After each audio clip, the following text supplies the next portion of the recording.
Caitlin Clark was heralded as the face of the WNBA's future, an electrifying talent poised to elevate the league to unprecedented heights. But just a few weeks into her rookie season, it appears her biggest challenge isn't the defenders across from her, but the very system meant to support her. From the start, Clark faced an unsettling trend, an alarming lack of protection from officials.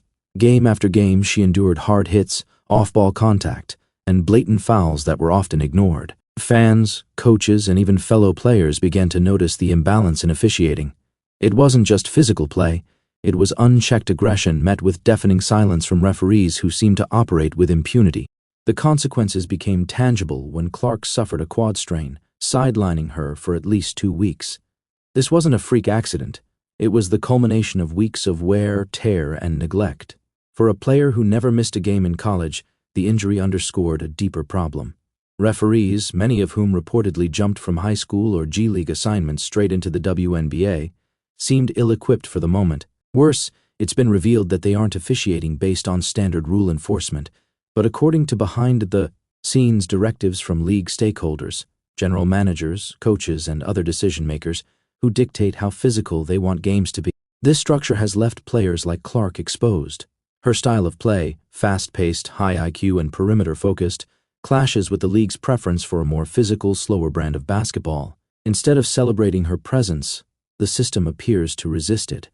Clark's every game has become a gauntlet, with referees offering little reprieve. When coaches like Stephanie White attempt to challenge questionable calls, obscure rules, like needing a specific type of timeout, block them. The message is clear: the officials are protected, but players like Clark are not. What makes the situation worse is the WNBA's reluctance to acknowledge the issue.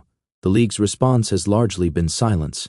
No public defense of Clark, no admission of officiating inconsistency.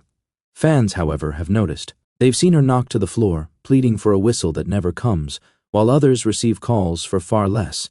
They're now voicing their frustration, calling out not just the officiating but the system enabling it.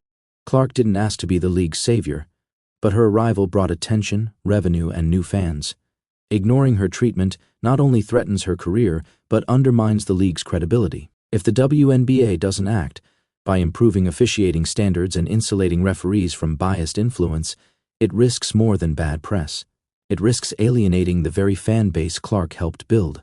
The league's brightest star is benched not by chance, but by a system that failed her. If change doesn't come soon, the damage may be irreversible.